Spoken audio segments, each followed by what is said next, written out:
La séparation choc entre Stefon Diggs et la Nouvelle-Angleterre, juste après une campagne conclue au Super Bowl, enflamme littéralement toute la toile. Et les rumeurs qui circulent sur ses liens avec le coach Mike Vrabel exigent des explications claires. Leur histoire est passée des compliments devant les médias à un licenciement que personne n'avait anticipé. Et on va décortiquer toute cette affaire dans les moindres détails. Bref, l'aventure de Stefon Diggs chez les Pats est terminée. Mais les déclarations des deux camps cachent une réalité bien plus sombre qu'une simple histoire de gros sous. C'est parti, on plonge là-dedans. Le renvoi qui a secoué toute la ligue. Le 4 mars 2026, la bombe tombait. Le passage du receveur star dans le Massachusetts prenait fin. La franchise a prévenu le quadruple Pro Bowler de son éviction prévue pour le 11 mars, date d'ouverture du marché. C'est ce qu'a balancé Tom Pelissero, l'informateur de NFL Network. On parle quand même d'un gars qui venait de propulser l'équipe jusqu'au match suprême. Avec 85 réceptions, 1003 yards et 4 touchdowns en 17 matchs, il incarnait le vétéran passionné indispensable aux jeunes pousses. C'était vraiment le taulier du vestiaire. C'était la cible de confiance sur laquelle Drake Maye s'appuyait chaque dimanche. Il dominait l'effectif au niveau des ballons captés, de la distance, des premières tentatives et des jeux explosifs. Tout en inscrivant 4 touchdowns et en transformant son lanceur en véritable candidat au titre de meilleur joueur. Pourtant, malgré des statistiques affolantes et son aura incontestable et son rôle massif dans cet impressionnant bilan de 14 victoires pour 3 défaites, les dirigeants l'ont poussé vers la sortie. Un choix dicté uniquement par l'argent. Le receveur devait débloquer 6 millions de dollars totalement garantis dès la fin de la semaine suivante, ce qui a poussé la direction à trancher dans le vif et à l'avertir en avance, pour lui laisser le temps de prospecter rapidement d'autres équipes sur le marché. À première vue, ça ressemble à une simple manœuvre comptable classique. Malgré son rendement exceptionnel, son contrat pesait lourd, avec 26,5 millions de dollars sur la masse salariale, pour entamer cette nouvelle campagne 2026. Un tel montant a de quoi refroidir n'importe quel manager général. En le virant, le club encaisse quand même une pénalité financière de 9,7 millions de dollars cette année, mais évite surtout de lui verser l'énorme chèque initialement prévu. Concrètement, la franchise économise la coquette somme de 16,8 millions de dollars en s'en séparant à l'ouverture du marché. Mais attendez, c'est là que l'affaire devient croustillante. Pourquoi accepterait-il de revoir son salaire à la baisse après avoir cartonné sur le terrain et porté tout le vestiaire? Les rumeurs affirment que les deux parties n'ont jamais réussi à trouver un terrain d'entente pour réaménager ce fameux contrat, obligeant l'équipe à claquer la porte. Et matez un peu la réaction du principal intéressé. Il a joué la carte de la reconnaissance envers son ancienne équipe, en balançant 2 clichés sur les réseaux, accompagnés d'un message « Merci pour cette saison de dingue, à la prochaine ». En apparence, c'est une sortie d'une grande élégance. Mais quand on fouille dans les coulisses de la saison et ses rapports avec les entraîneurs, le tableau est bien plus complexe. Faisons un petit bond dans le passé. En septembre 2025, c'est précisément à cette période que les premières tensions ont éclaté au grand jour. Questionné sur son intégration dans le schéma tactique, il avait laconiquement répondu 5 sur 10. Juste après un match solide à 6 réceptions et 101 yards face aux Panthers de la Caroline, face aux journalistes, le receveur avait clairement évalué sa confiance envers l'attaque locale à une moyenne de 5 sur une échelle de 1 à 10. Cette petite phrase a fait l'effet d'une bombe absolue dans la presse. On en était à la 4e semaine de championnat. On parle d'un gars que les Patriots venaient de signer pour 3 piges, avec un putain de contrat à 63,5 millions de dollars pour être leur receveur numéro 1. Et le mec balançait tranquillou à la terre entière qu'il ne maîtrisait les systèmes offensifs qu'à moitié. L'animateur Greg Hill n'a pas tardé à relayer cette dinguerie au coach Mike Vrabel sur l'antenne radio de WEEI. Ni une ni deux, Vrabel l'a coupé net. Bah, il n'a qu'à potasser ses cahiers de jeu. Et l'entraîneur en a rajouté une couche. 5 sur 10, faut se réveiller là. Je vais toucher 2 mots à Steph direct. 5 sur 10, sans déconner. J'ai fait la fac de l'Ohio. Chez nous, ça s'appelle un recalage. Sur le moment, le boss de l'équipe rigolait. L'ambiance paraissait bon enfant, mais le message pesait lourd. Un entraîneur principal qui affiche sa superstar dans les médias en envoyant réviser ses fiches et qui traite sa propre évaluation de notes de merde, c'est un truc de fou furieux dans cette ligue. Ce qui a d'emblée posé les bases de la relation électrique qui allait animer ces deux monstres. Après le match, le vieux briscard a d'ailleurs persisté à dire que son niveau de confort tactique plafonnait toujours à 5 sur 10. Le chef de l'attaque, Josh McDaniels, a sauté sur l'occasion pour réagir, en lâchant un petit « Honnêtement, on est plutôt sur du 9 sur 10 là », avec un clin d'œil complice. totalement persuadé que son joueur jouait les faux modestes. Il a clairement affiché que son receveur pigeait les schémas tactiques 1000 fois mieux qu'il ne le prétendait. Quelques jours plus tard, Diggs a d'ailleurs fait machine arrière pour éteindre l'incendie. Il a tenté de se justifier. Quand j'ai parlé de cette histoire de 5 sur 10 l'autre jour, c'était évidemment de l'ironie. Je voulais juste faire une petite vanne en fait. Il a expliqué qu'il cherchait juste à garder la dalle, pas du tout à foutre le bordel dans le vestiaire. Sauf que la joute verbale avec Vrabel était déjà publique. Et c'est exactement ce genre de drama dont les fans se souviennent. Quand tout un groupe évolue ensemble au quotidien, tes déclarations aux journalistes résonnent avec une intensité dingue dans les couloirs du club et en salle vidéo. La mentalité, les stats, le leadership et les coulisses.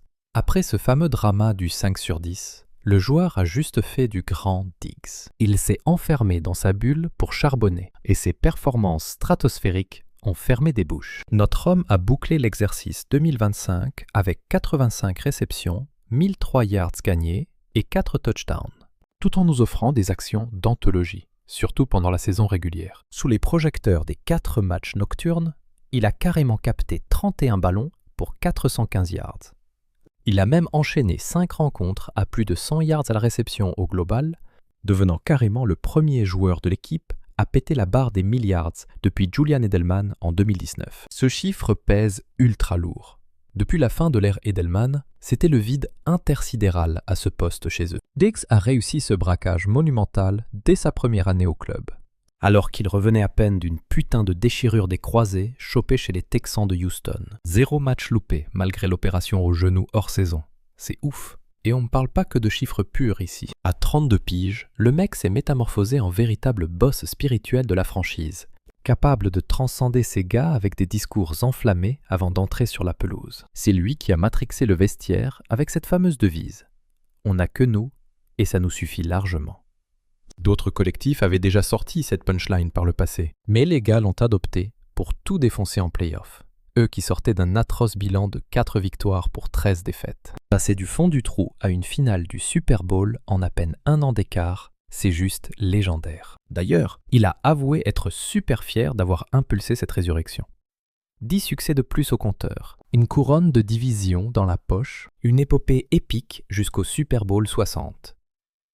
Et au centre de ce changement de mentalité radicale, trônait le roi Diggs. C'est maintenant qu'il faut vraiment qu'on décortique les tensions qui bouillonnaient en coulisses tout au long de cette année. Avant même la reprise, une vidéo a mis le feu aux poudres.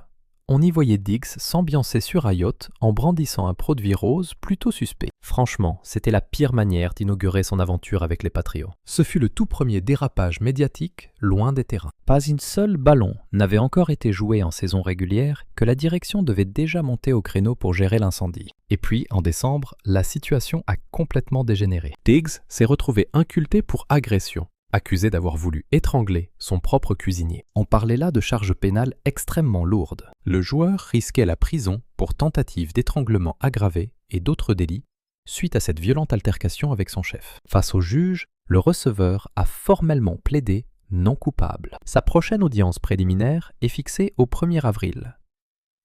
Quand le scandale a éclaté au grand jour, Vrabel a dû affronter la tempête médiatique. Je dirais que ce n'est pas du tout une déception. Vrabel a pris des pincettes. Pour moi, il ne s'agit à ce stade que de simples allégations. C'est notre boulot de gérer ce genre de choses. On sait très bien que le quotidien est fait de perturbations. Certaines sont juste moins graves que d'autres. Je suis convaincu qu'on va rester focalisé sur les Dolphins et que les 2 gars dont vous parlez régleront leurs soucis judiciaires de leur côté. Une déclaration ultra calibrée. À aucun moment, le coach n'a mouillé le maillot pour défendre son joueur personnellement. Il a contourné le sujet en parlant de procédure et de collectif. On aurait dit un manager en pleine gestion de crise publique. Pas du tout un entraîneur prêt à aller au front pour sa superstar. C'est le jour et la nuit avec la réaction de la franchise. Dans leur communiqué officiel, les Patriots ont confirmé être au courant des faits tout en affirmant leur soutien total aux joueurs. Mais du côté de Vrabel, chaque syllabe était pesée au millimètre. Comme vous l'avez souligné, ce sont des rumeurs. À nous de faire avec. Le quotidien est rempli de distractions. Certaines sont plus faciles à ignorer. En gros, il a mis ses graves accusations dans le même sac qu'un banal pépard d'entraînement. Ça n'est clairement pas le discours d'un leader qui fait bloc derrière son poulain. C'est plutôt la réaction de quelqu'un qui cherche à tout prix à prendre ses distances. Pendant ce temps, l'attaquant continuait de fouler la pelouse, et l'équipe enchaînait les victoires. Sauf que tout le monde se demandait ce qui se tramait vraiment en secret entre le receveur vedette et le staff technique durant toute l'année. Un peu plus tard, Skip Bayless a tenu à souligner les exploits du joueur lors de cette victoire inespérée de la Nouvelle-Angleterre contre Buffalo lors de la 5e semaine. Un match où l'attaquant a explosé la barre des 100 yards à la réception. Une performance qu'il a réitérée à 5 reprises la saison dernière. C'était un vrai match de patron pour marquer son territoire. Voir le gars retourner à Buffalo pour faire gonfler ses statistiques, c'était fort. Mais même dans ces moments de gloire, on sentait qu'il jouait avec une rage intérieure, une sérieuse rancune à venger qui dépassait largement les simples adversaires sur le gazon, les retombées du Super Bowl et ce que Vrabel sous-entendait vraiment. Les Patriots ont réussi à se hisser jusqu'au Super Bowl 60. L'équipe y a affronté les Seahawks de Seattle. Pour lui, ça aurait dû être l'apothéose absolue après une véritable saison de rédemption. Au lieu de ça, la défense adverse l'a complètement muselé, l'obligeant à se contenter de 3 misérables réceptions pour 37 yards. C'est toute l'attaque qui s'est complètement noyée ce jour-là. L'escouade offensive a sorti l'une de ses pires prestations de l'année. On a ramé. Il y a toujours des actions qu'on aimerait pouvoir effacer. On n'a vraiment pas montré notre meilleur visage, a avoué le receveur. Juste après la désillusion, il n'a pas fait dans la dentelle. On s'est fait écraser par une équipe solide et explosive, a-t-il balancé. Sec, précis et sans chercher d'excuses, mais sans s'éterniser non plus. On sait très bien que le joueur a le sang chaud quand il perd en séries éliminatoires, particulièrement lors de son passage chez les Bills de Buffalo. Mais cette fois-ci, sa réaction s'est faite beaucoup plus discrète, à la limite du suspect. C'est alors que le sujet brûlant de son avenir au sein de la franchise a été mis sur le tapis. Face à la presse, le joueur a affirmé son intention de poursuivre l'aventure avec la Nouvelle-Angleterre l'année prochaine, tout en avouant qu'il n'avait pas toutes les cartes en main. « Bordel, à moins qu'il ne casse mon contrat », a-t-il lâché sans filtre. Avant d'enchaîner direct, je m'attends à rester dans le coin. Franchement, je croise les doigts. J'adore mon équipe. On a passé une saison de malade ensemble. On a créé une véritable fraternité. Donc oui, je l'espère. Mais bon, ce n'est pas moi qui décide. Ce fameux « ce n'est pas moi qui décide » en dit long. Le mec avait déjà flairé le truc. Il ignorait sûrement le jour précis, mais il avait très bien compris que son sort ne lui appartenait plus. En clair, des choses se tramaient en coulisses. Des messages avaient déjà circulé. Les dés étaient jetés bien avant que la pression du Super Bowl ne retombe. Puis, lors du camp d'évaluation de la Ligue à Indianapolis, le 25 février, Mike Vrabel a pris la parole à son sujet. Et ce sont précisément ces déclarations qui ont mis le feu aux poudres et provoqué tout ce débat actuel. C'est-à-dire que, au-delà de son avenir, il faut voir tout ce qu'il a apporté à notre groupe. Son arrivée a vraiment boosté notre mentalité de leader, a précisé l'entraîneur. Ce fameux 25 février, en plein rassemblement des recruteurs dans l'Indiana, il a même renchéri. Il s'est défoncé à l'entraînement pendant toute sa période de convalescence pour son genou. Pour moi, c'était vraiment un atout monumental dans les vestiaires, semaine après semaine. À première vue, ça ressemble à des compliments. Mais creusez un peu et écoutez les non-dits. À aucun moment, il n'a garanti le retour du receveur. Il n'a absolument pas affirmé que le club comptait sur lui. Zéro garantie d'engagement envers le gars qui a pourtant pulvérisé toutes les stats de l'équipe en attaque. Toutes ces phrases étaient au passé. Il a encensé sa guérison et son attitude, mais le futur, silence radio. Dans la foulée, le coach a habilement changé de sujet pour se focaliser sur les futurs besoins de la franchise. Il nous faut de la régularité. Il faut qu'on soit capable de sortir des actions explosives. Remonter le terrain sur 10 ou 12 phases de jeu, c'est un enfer. On se doit de monter le niveau. Il va falloir peaufiner la technique et être plus tranchant. On est tous dans le même bateau, a-t-il lancé. Des entraîneurs jusqu'aux joueurs sur le gazon, chacun doit assumer sa part de responsabilité. Voilà comment un patron admet cache devant les caméras que son attaque a planté lors du match de l'année, tout en diluant la faute sur tout le monde. Sauf que, quand le mec qui a capté le plus de ballons pour toi, qui a amassé le plus de yards et décroché le plus de premières tentatives, sans parler de ses réceptions de plus de 20 yards, finit par prendre la porte à peine 8 jours après. Ça veut tout dire. Les dirigeants sportifs avaient clairement envie de changer de cap. Et cette nouvelle stratégie se ferait tout simplement sans Stefon Diggs. Durant les évaluations d'Indianapolis, Vrabel n'a pas manqué de souligner qu'un receveur star, ça ne court pas les rues. Surtout pas sur le marché des agents libres. Il faut réussir à les dénicher à la sélection. C'est là que se cachent les pépites, selon moi. C'est à nous de les forger, affirmait l'entraîneur. Des propos balancés bien avant que le licenciement du joueur ne devienne public. Sans en avoir l'air, il criait haut et fort que la franchise tournait la page. Il concevait déjà tout son plan d'attaque en rayant totalement la star de l'équation. Tout le monde a capté le message. ce qui rend l'histoire de la figure paternelle encore plus cruelle. Mais attendez, c'est là que l'affaire devient carrément dingue. Car si on repense aux déclarations du joueur sur son coach en pleine saison, ses propres mots donnent à cette rupture un goût de coup de poignard dans le dos pour les supporters. Souvenez-vous, en plein mois de janvier, alors que l'équipe se battait encore comme des lions en séries éliminatoires, le receveur avait livré un témoignage hyper touchant sur son mentor.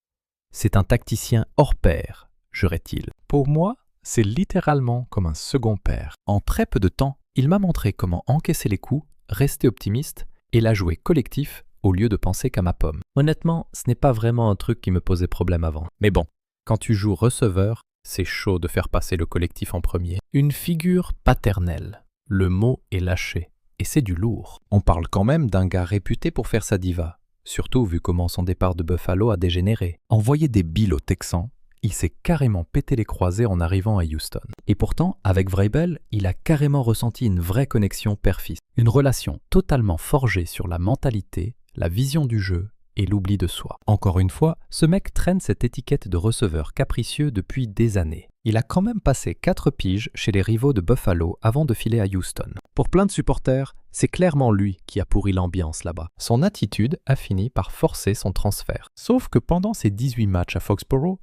zéro rumeur de ce genre. Et on peut sûrement remercier son entente avec Vrabel pour ça. Toute la saison, le discours ambiant affirmait que Vrabel avait réussi l'impossible. Tirer le maximum de sa star sans le moindre scandale. Il a su gérer son ego, canaliser sa fougue et monter un cadre parfait pour son explosion. Son éthique de travail à l'entraînement va cruellement manquer aux Patriots, tout comme son rôle de mentor avec les petits jeunes. Un atout qui n'a pas de prix pour l'avenir. Son absence va peser lourd dans les vestiaires et sur le banc, où il savait booster tout le monde. Il va vraiment falloir que quelqu'un d'autre reprenne le flambeau, en urgence. Puis la saison s'est achevée avec une défaite au Super Bowl. Et même pas un mois après, le père spirituel a viré son protégé. Ça fait vraiment mal à digérer pour tous ceux qui ont suivi cette épopée. Le gars s'est dépouillé pour cette franchise et a balancé des fleurs au coach devant la presse. Il a sacrifié son genou fraîchement opéré sur le terrain et a été le moteur émotionnel de l'équipe. Et sa seule récompense pour tout ça, c'est de se faire jeter comme un malpropre. Le pire, c'est que ça avait déjà très mal fini à Buffalo. Classique pour une star à ce poste.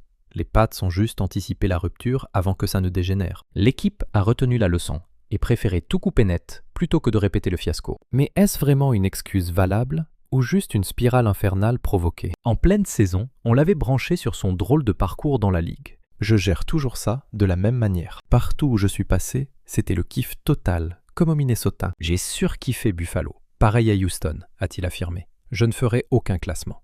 Compression, ça tue juste le kiff. Je me suis éclaté partout, même si ça a foiré au final. Franchement non. Mais là je suis refait d'être ici. Je vis le truc à fond et je suis hyper reconnaissant. Il parlait de la Nouvelle-Angleterre comme de sa vraie maison. Pour lui, les Patriotes, c'était enfin la fin des galères. Et bim, le voilà obligé de chercher un 3e club en seulement 3 ans. C'est un truc de fou. Il doit encore se trouver une 3e équipe en l'espace de 2 petites années. Forcément, on commence à se dire que le problème vient plus de lui que des clubs. C'est ultra violent comme constat. Mais la rumeur enfle et la vraie question tombe. C'est l'ego du joueur ou juste le business du foot? Et maintenant on fait quoi? Les gros titres disaient vrai? Diggs a-t-il vraiment pété un plomb contre Vrabel après son renvoi? Faut regarder la vérité en face. Toute cette histoire est un gros empilement de piques, d'actes manqués et de choix tactiques. Mis bout à bout, ça montre 2 gars qui se respectaient, sans jamais réussir à s'accorder. Cette fameuse note de 5 sur 10. La punchline de Vrabel lui conseillant de bosser plus, et ses éloges balancés au passé lors du combine. Puis ce licenciement qui tombe juste avant que la prime garantie ne soit virée. Diggs n'a pas tapé de scandale en conférence de presse.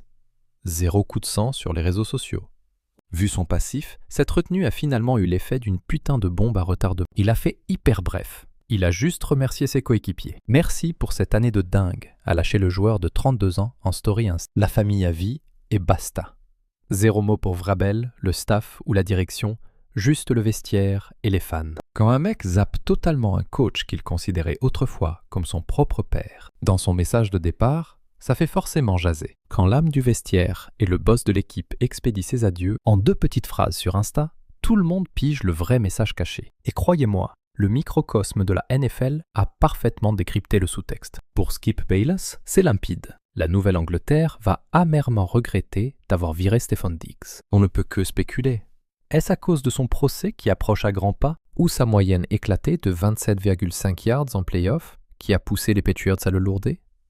C'est plutôt sa saison régulière qui fait dire à Skip Bayless que la franchise risque de pleurer très vite son absence. Sur la chaîne YouTube Arenas, l'ancien taulier d'Undisputed a lâché les chevaux.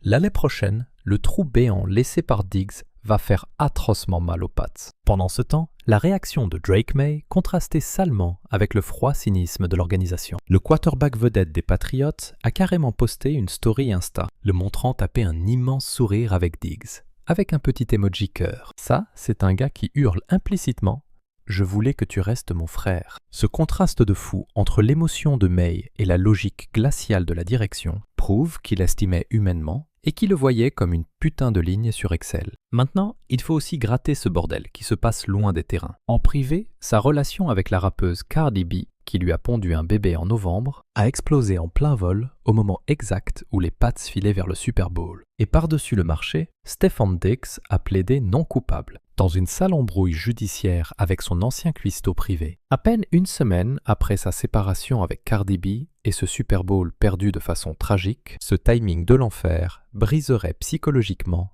absolument n'importe qui. La décision des Patriots de dégager leur receveur star tombe pile au milieu de cette tempête judiciaire. La franchise a beau jurer sur tous les dieux que c'est une stricte affaire de business et que la thune est l'unique motif, sans aucun putain de lien avec le tribunal. Sauf qu'entre le timing louche, les tribunaux et ses stats foirés en play-off, le courant qui passait plus du tout ça a pesé ultra lourd dans la balance. Qu'on ait les cojones de l'assumer en public ou pas. En regardant vers l'avenir, la Nouvelle-Angleterre va devoir affronter une autre dinguerie cet été. Après l'éviction de Diggs, leur tentative de ramener une mégastar s'est totalement cassé la gueule. Dans la foulée de ce départ explosif, les Pats scrutent le marché pour bétonner l'attaque autour de leur star, Drake May. Le profil d'A.J. Brown revient d'ailleurs avec insistance. Faut avouer que l'entente est déjà là avec Vrabel depuis l'époque des Titans. C'est justement le boss actuel de Boston qui l'avait repêché au second tour en 2019. Le mec a ensuite claqué 2 saisons à plus de milliards avant de se faire lourder chez les Eagles. Du côté de Diggs, Jeremy Fowler de ESPN le verrait bien atterrir à New York ou dans le Tennessee. Des options crédibles, même si ça risque de prendre du temps pour l'expérimenter receveur. On entend même parler d'un improbable retour de flamme avec Buffalo. Franchement, ça rajouterait un truc de dingue à ce feuilleton. Le Tennessee a des failles partout.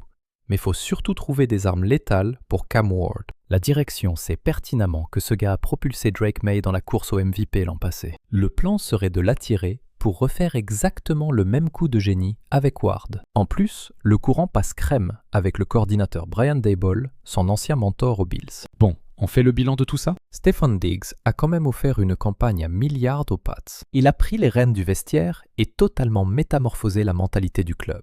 Il les a traînés au grand match et considéré son coach comme un vrai daron. Et pour le remercier, la franchise l'a jarté direct pour éviter de lui lâcher son gros chèque. Est-ce qu'il a pourri Vrabel sur la place publique? Pas vraiment comme on l'imagine.